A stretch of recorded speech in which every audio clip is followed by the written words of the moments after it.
नमस्कार, एक बार फिर से हार्दिक स्वागत आपके अपने YouTube चैनल सनी एजुकेशन पर। हमने जो बाल विकास और शिक्षा मनोविज्ञान के महत्वपूर्ण प्रश्नों की टेस्ट सीरीज शुरू की थी, उसके अब तक 8 वीडियो आ चुके हैं। आज का 9 नंबर वीडियो आगामी रीट के लिए बहुत ही महत्वपूर्ण होने वाला है, इसलिए वीडियो को पूरा देखें। यदि वीडियो पसंद आता है तो वीडियो को लाइक करें, अपने मित्रों में इसे ज़्यादा से ज़्यादा शेयर करें, और यदि आप चैनल पर नए हो तो चैनल को सब्सक्राइब जरूर करें। तो शुरू करते हैं। आज का पहला प्रश्न हमारे पास बहुत ही अच्छा प्रश्न, किसके अनुसार परिवार एक झूले के समान है?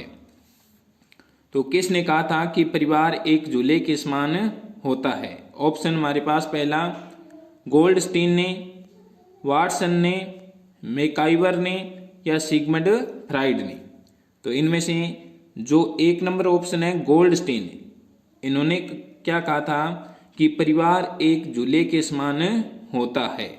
उसके बाद में हमारे पास 2 नंबर प्रश्न, किसने कहा था कि शिक्षण एक अंतः प्रक्रिया है?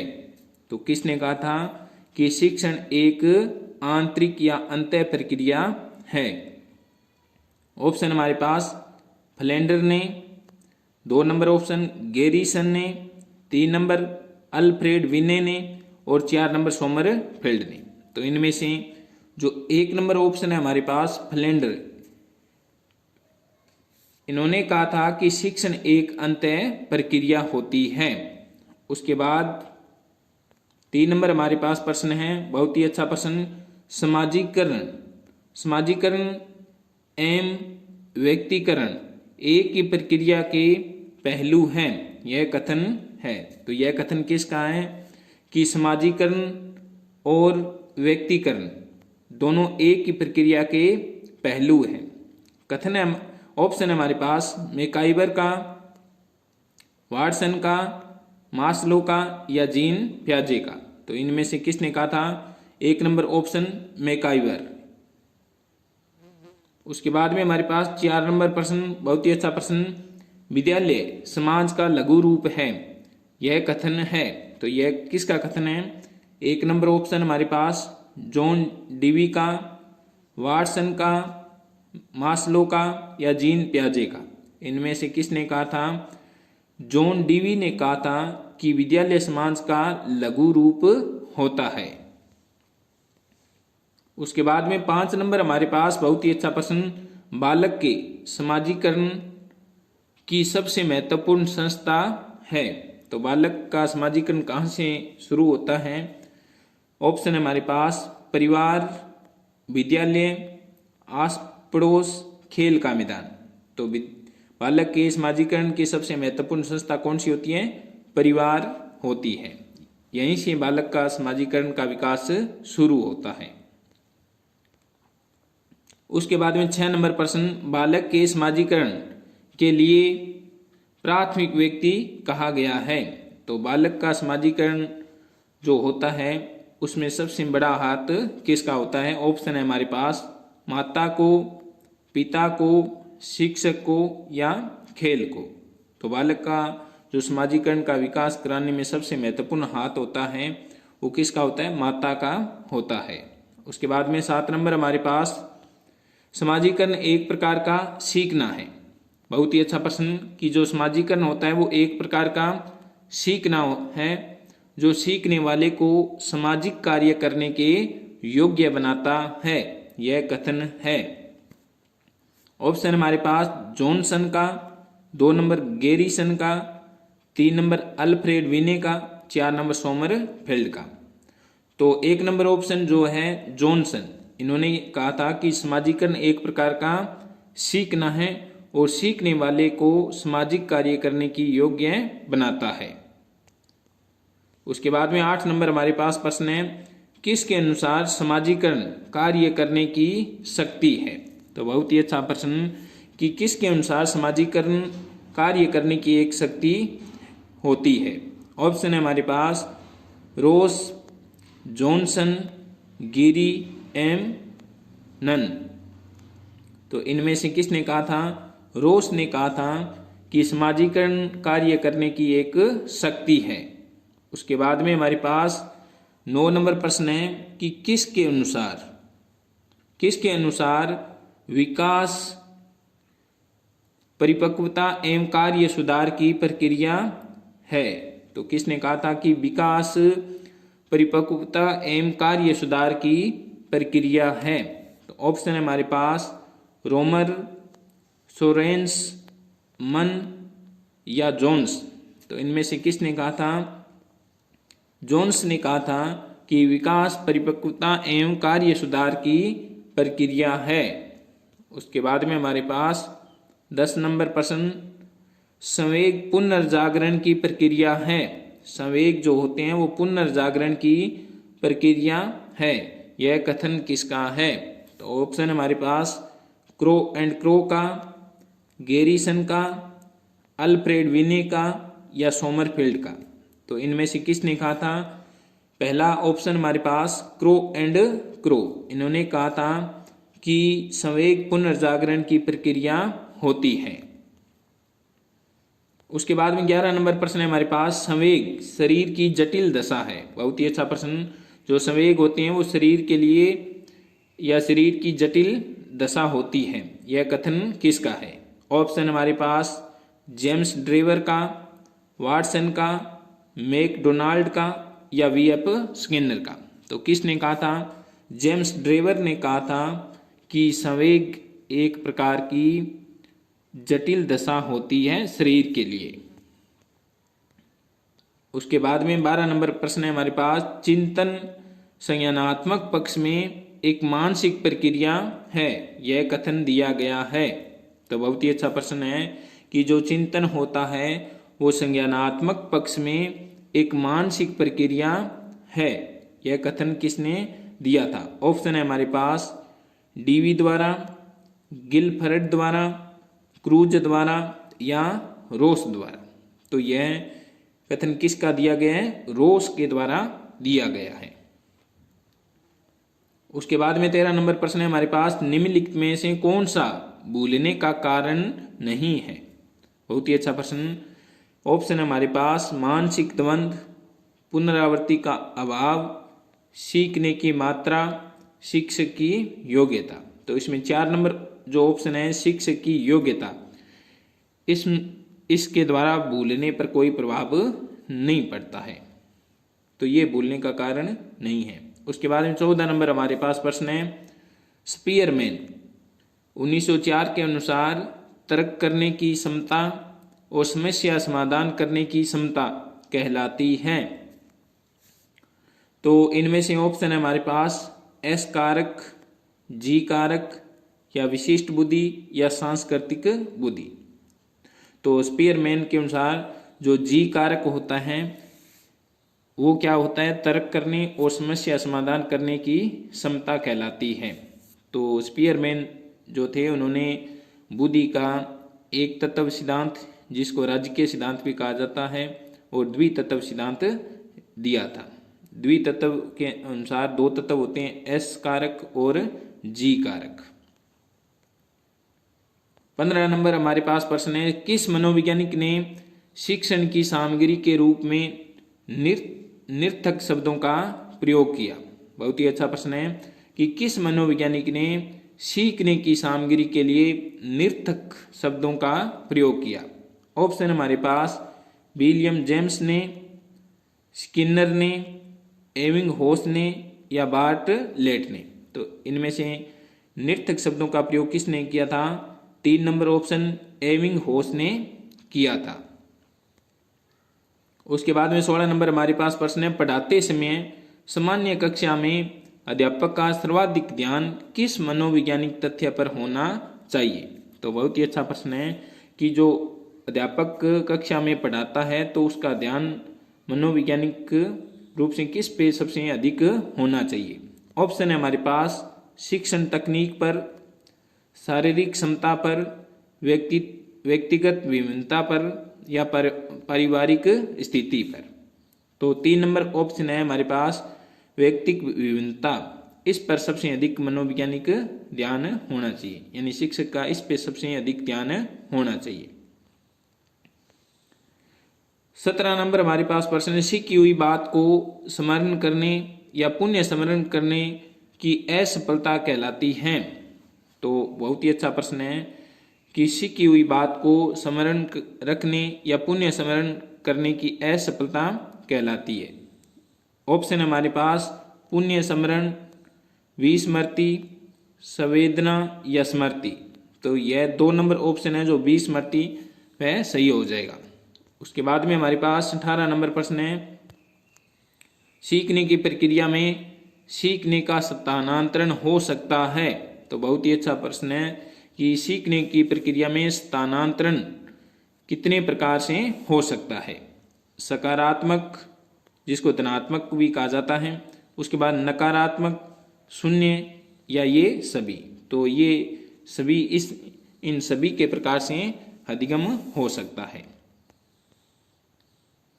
19 नंबर हमारे पास प्रश्न है, किस मनोवैज्ञानिक के अनुसार विकास एक सतत एवं धीमी प्रक्रिया है? तो किसके अनुसार विकास एक सतत एवं धीमी चलने वाली प्रक्रिया है?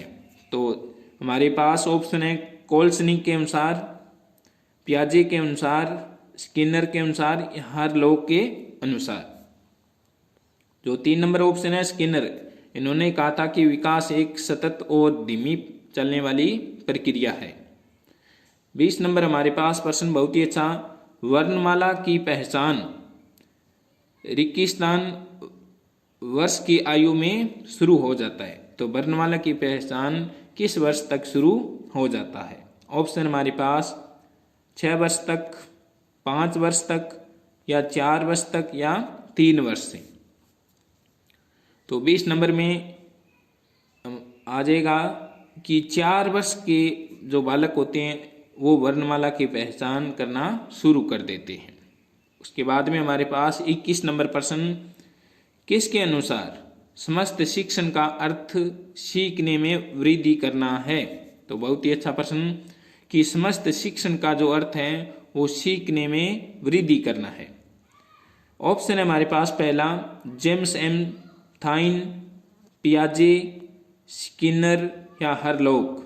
तो पहला जो ऑप्शन है हमारे पास जेम्स एम थाइन, इन्होंने कहा था कि समस्त शिक्षण का अर्थ सीखने में वृद्धि करना है। उसके बाद में हमारे पास 22 नंबर प्रश्न है, छोटा शिशु खिलौनों तथा अन्य वस्तुओं को फेंक कर उसके भागों को अलग करके किस भाव को दर्शाता है? जो छोटा शिशु होता है वो खिलौना और अन्य वस्तुओं क्या करता है? फेंक कर तोड़ता है या उनके भागों को अलग करता है। तो यह क्या दर्शाता है? तो इसका 3 नंबर जो ऑप्शन है जिज्ञासा प्रवृत्ति, वो दर्शाता है। 23 नंबर प्रश्न है हमारे पास, स्फूर्ति अवस्था कहा जाता है। जो स्फूर्ति अवस्था होती है वो किस आयु में होती है? तो हमारे पास ऑप्शन शैशवावस्था, किशोरावस्था, प्रौढ़ावस्था या बाल्यावस्था। इनमें से जो हमारे पास 4 नंबर ऑप्शन है बाल्यावस्था, उसको स्फूर्ति अवस्था भी कहा जाता है। 24 नंबर प्रश्न है हमारे पास, प्रतिबिंब, अवधारणा, प्रतीक एवं संकेत, भाषा, शारीरिक क्रिया और मानसिक क्रिया अंतर्निहित है। तो किसके अंतर्निहित है? ऑप्शन है हमारे पास अनुकूलन के, प्रेरक पेशी विकास के, या समस्या समाधान के, या विचारात्मक प्रक्रिया के। तो किसके अनुकूल हैं या किसके अंतर्निहित हैं? ये 4 नंबर ऑप्शन विचारात्मक प्रक्रिया के अंतर्निहित है। उसके बाद में 25 नंबर हमारे पास प्रश्न है, वातावरण वह बाहरी शक्ति है जो हमें प्रभावित करती है, किसने कहा था? तो बहुत ही अच्छा प्रश्न है कि वातावरण वह बाहरी शक्ति है जो हमें प्रभावित करती है। ऑप्शन है हमारे पास वुडवर्थ का, रोस का, एनास्टीसी, इनमें से कोई नहीं। तो 25 नंबर का ऑप्शन हो जाएगा 2 नंबर ऑप्शन रोस। रोस ने कहा था कि वातावरण वह बाहरी शक्ति है जो हमें प्रभावित करती है। 26 नंबर प्रश्न है हमारे पास, बुद्धि परीक्षण निर्माण के जन्मदाता है। तो बुद्धि परीक्षण निर्माण के जन्मदाता कौन है? लेवेटर, फ्रांसीसी गाल्टन, विलियम स्टर्न या अल्फ्रेड विने। तो इनमें से जो बुद्धि परीक्षण के जन्मदाता थे वो कौन थे? अल्फ्रेड विने थे। उसके बाद में हमारे पास 27 नंबर प्रश्न है, निम्न में से कौन सा उदाहरण अधिगम को प्रदर्शित करता है? तो कौन सा उदाहरण अधिगम को प्रदर्शित करता है? स्वादिष्ट भोजन देखकर मुंह से लार का आना, चढ़ना, भागना एवं फेंकना 3 से 5 वर्ष की अवस्था में, हाथ जोड़कर अध्यापक का अभिवादन करना, उपयुक्त सभी। तो इनमें से जो 3 नंबर ऑप्शन है, हाथ जोड़कर अध्यापक का अभिवादन करना, वो अधिगम को प्रदर्शित करता है। 28 नंबर हमारे पास प्रश्न है, विर्जेज के अनुसार उत्तेजना भाग है। तो विर्जेज के अनुसार उत्तेजना किसका भाग है? सामाजिक विकास का, शारीरिक विकास का, संवेगात्मक विकास का या मानसिक विकास का। तो इनमें से 3 नंबर ऑप्शन है हमारे पास संवेगात्मक विकास। तो विर्जेज के अनुसार उत्तेजना संवेगात्मक विकास का भाग है। उसके बाद में 29 नंबर प्रश्न हमारे पास, मानव विकास के संबंध में कौन सा कथन गलत है? तो मानव विकास के संबंध में कौन सा कथन गलत है? विकास पूर्वान्वयी होता है, बिल्कुल सही होता है।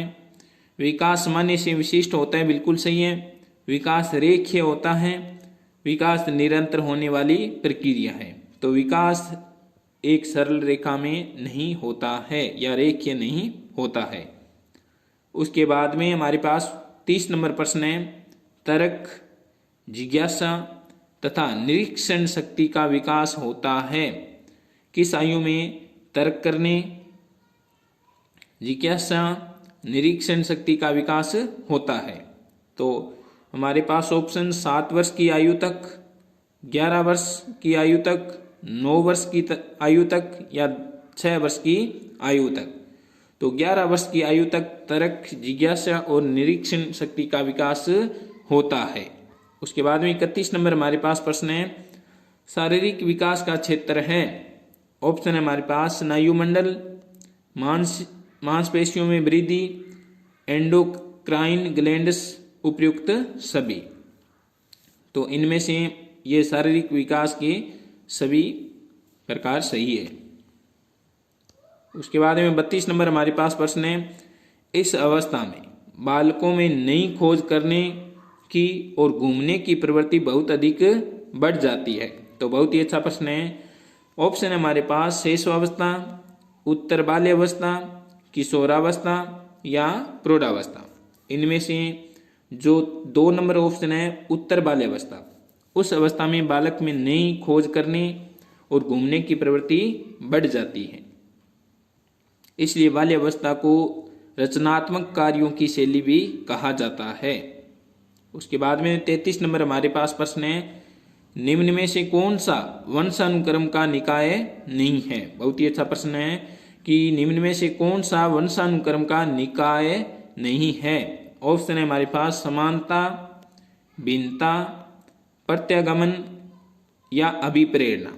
तो इनमें से कौन सा निकाय नहीं है या सिद्धांत नहीं है? अभिप्रेरणा वंशानुक्रम का सिद्धांत नहीं है। उसके बाद में 34 नंबर हमारे पास प्रश्न है, खालिस्तान की अवस्था तक बालक की दृष्टि एवं श्रवण इंद्रियां पूर्ण विकसित हो जाती हैं या हो चुकी होती है। तो किस अवस्था तक बालक की दृष्टि और श्रवण इंद्रियां पूर्ण रूप से विकसित हो जाती है? तो 3 नंबर ऑप्शन 8 से 9 वर्ष की अवस्था तक बालक की दृष्टि और श्रवण इंद्रियां पूर्ण विकसित हो जाती है। 35 नंबर हमारे पास प्रश्न है, किसने कहा था कि संप्रेषण 2 व्यक्तियों के बीच विचारों का आदान प्रदान है? तो बहुत ही अच्छा प्रश्न है कि किसने कहा था कि संप्रेषण जो होता है वो 2 व्यक्तियों के बीच विचारों का आदान प्रदान होता है। ऑप्शन हमारे पास पॉल लिंग्स ने, वाटसन ने, फ्राइड ने या बीएफ स्किनर ने। तो किसने कहा था? पॉल लिंग्स ने कहा था कि संप्रेषण 2 व्यक्तियों के बीच विचारों का आदान प्रदान होता है। 36 नंबर हमारे पास प्रश्न है, किसने किसने कहा था कि शिक्षक के अच्छे चयन की योग्यता पर उसके कार्य की सफलता निर्भर करती है? तो ऑप्शन है हमारे पास रायबर्न ने, पियाजे ने, स्किनर ने या हरलॉक ने। तो किसने कहा था? रायबर्न ने कहा था कि शिक्षक के अच्छे चयन की योग्यता पर उसकी कार्य सफलता निर्भर करती है। 37 नंबर प्रश्न है हमारे पास, किसके अनुसार शिक्षण का अर्थ कुशलता से प्रश्न करना है? तो बहुत ही अच्छा प्रश्न है कि किसके अनुसार शिक्षण का अर्थ कुशलता से प्रश्न करना है। ऑप्शन हमारे पास पियाजे ने, थ्रिंग ने, स्किनर ने या हरलॉक ने। तो इनमें से जो 2 नंबर ऑप्शन है थ्रिंग ने कहा था कि शिक्षण का अर्थ कुशलता से प्रश्न करना है। 38 नंबर हमारे पास प्रश्न है, किसके अनुसार पुनर्बलन एक प्रकार का पारितोषिक है? तो बहुत ही अच्छा प्रश्न है कि जो पुनर्बलन होता है वो एक प्रकार का पारितोषिक होता है। किसने कहा था? हल ने, फ्राइड ने, बीएफ स्किनर ने या गुड ने। इनमें से किसने कहा था? क्लार्क हल ने कहा था कि पुनर्बलन एक प्रकार का पारितोषिक है और क्लार्क हल ने पुनर्बलन का सिद्धांत दिया था। उसके बाद में 39 नंबर प्रश्न है, किसके अनुसार विशिष्ट प्रकार या विशिष्ट शब्द ऐसे गुणों या उस गुण को रखने वाले व्यक्ति पर लागू किया जाता है जिसके कारण व्यक्ति अपने साथियों का ध्यान अपनी ओर आकर्षित करता है? तो बहुत ही अच्छा प्रश्न है। तो किसने कहा था या किसके अनुसार विशिष्ट प्रकार या विशिष्ट शब्द ऐसे गुणों या ऐसे गुणों को रखने वाले व्यक्ति पर लागू किया जाता है जिसके कारण व्यक्ति अपने साथियों का ध्यान अपनी ओर आकर्षित करता है? ऑप्शन है हमारे पास क्रो एंड क्रो, पियाजे, स्किनर या हरलॉक। तो यह किसने कहा था? क्रो एंड क्रो ने कहा था। उसके बाद में हमारे पास 40 नंबर प्रश्न है, किसके अनुसार प्रतिभाशाली शब्द का प्रयोग उन 1% बालकों के लिए किया जाता है जो सबसे अधिक बुद्धिमान होते हैं? तो बहुत ही अच्छा प्रश्न है। ऑप्शन है हमारे पास पियाजे, फ्राइड, बीएफ स्किनर या स्किनर एम हैरिसन। तो इसमें 2 ऑप्शन दिए, एक बीएफ स्किनर और स्किनर व हैरिसन। तो जो स्किनर एम हैरिसन ने दोनों ने यह मिलकर ये कहा था कि प्रतिभाशाली शब्द का प्रयोग उन 1% बालकों के लिए किया जाता है जो सबसे अधिक बुद्धिमान होते हैं। 41 नंबर हमारे पास प्रश्न, निम्न में से कौन सा कारक अधिगम को अभिप्रेरित करने वाला है? तो अधिगम को अभिप्रेरित करने वाला कौन सा कारक है? 1 नंबर ऑप्शन बाह्य कारक, विफलता से बचने के लिए प्रेरणा, लक्ष्यों को प्राप्त करने पर व्यक्तिगत संतुष्टि, उपयुक्त में से कोई नहीं। तो अधिगम को अभिप्रेरित करने वाला 3 नंबर जो ऑप्शन है, लक्ष्यों को प्राप्त करने पर व्यक्तिगत संतुष्टि, वो हो जाएगा। उसके बाद में हमारे पास वाइगोत्स्की ने बच्चों के अधिगम में निम्नलिखित कारकों में से किसी एक की भूमिका के महत्व पर सबसे अधिक या ज्यादा जोर दिया है? तो बच्चों के सामाजिक विकास में सबसे अधिक महत्व किस कारक का दिया है? वाइगोत्स्की ने सामाजिक, वंशानुगत, मानसिक या शारीरिक। तो किसके ऊपर सबसे अधिक जोर दिया? वाइगोत्स्की ने सामाजिक विकास पर अधिक जोर दिया। उसके बाद 43 नंबर हमारे पास प्रश्न है, बच्चे कैसे सीख सकते हैं? निम्नलिखित में से कौन सा विकल्प इस संबंध में सत्य नहीं है? तो बहुत ही अच्छा प्रश्न है कि बच्चे कैसे सीख सकते हैं, निम्नलिखित में से कौन सा विकल्प इस कथन में सत्य नहीं है? तो बच्चे कई तरीकों से सीख सकते हैं, ये तो बिल्कुल सही है। बच्चे केवल कक्षा में सीख सकते हैं, ये गलत है। बच्चे केवल कक्षा में नहीं सीखते वो सभी जगह से ज्ञान प्राप्त कर सकते हैं, चाहे वो घर हो, चाहे विद्यालय का प्रांगण हो, चाहे कक्षा हो, चाहे खेल का मैदान हो। उसके बाद में 44 नंबर हमारे पास प्रश्न है, एक विकलांग बच्चा पहली बार विद्यालय आता है तो एक शिक्षक को निम्नलिखित में से क्या करना चाहिए। तो विद्यालय आता है यदि कोई विकलांग बच्चा, तो शिक्षक को सहयोगी योजना विकसित करने के लिए बच्चे के अभिभावकों के साथ चर्चा करनी चाहिए। तो 4 नंबर ऑप्शन है सही हो जाएगा। उसके बाद में हमारे पास 45 नंबर प्रश्न बहुत ही अच्छा प्रश्न है, मिरर ड्राइंग परीक्षण। मिरर ड्राइंग परीक्षण निम्न में से किसके मापन हेतु प्रयुक्त किया जाता है। बहुत ही अच्छा प्रश्न है। ऑप्शन है हमारे पास बुद्धि के, अधिगम के, अभिप्रेरणा के, व्यक्तित्व के। तो इनमें से मिरर ड्राइंग परीक्षण अधिगम के मापन हेतु प्रयुक्त किया जाता है। उसके बाद में 46 नंबर प्रश्न है हमारे पास, नैतिक शिक्षा का उत्तरदायित्व होना चाहिए। तो नैतिक शिक्षा का दायित्व किसके ऊपर होना चाहिए। स्कूल के ऊपर, समाज के ऊपर, अभिभावक के ऊपर और धर्म गुरु के ऊपर। तो नैतिक शिक्षा का दायित्व किसका होना चाहिए, स्कूल के ऊपर होना चाहिए। उसके बाद में 47 नंबर प्रश्न है हमारे पास, विद्यालय में खेलों के आयोजन का उद्देश्य होता है। तो विद्यालय में खेलों के आयोजन का क्या उद्देश्य होना चाहिए। ऑप्शन हमारे पास छात्रों को किसी कार्य में लगाना, शरीर को हष्ट-पुष्ट बनाना, प्रतियोगी खेलों के लिए तैयारी करवाना या बालक का सर्वांगीण विकास करना।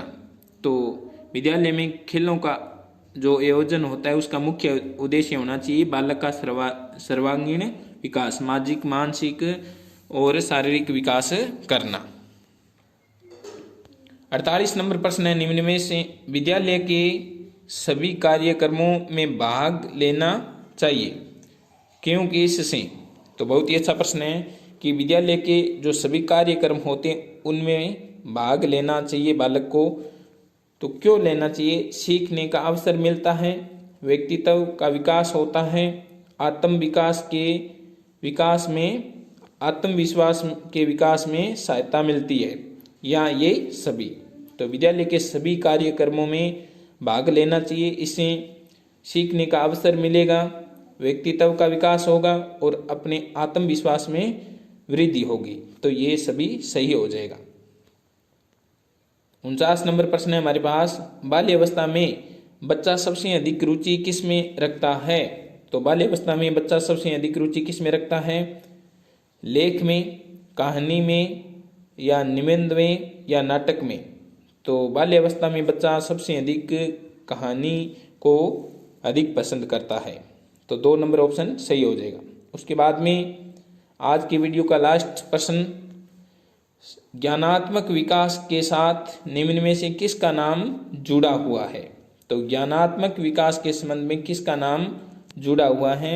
ऑप्शन हमारे पास पेस्टालोजी, मिलर, जीन पियाजे या उपयुक्त सभी।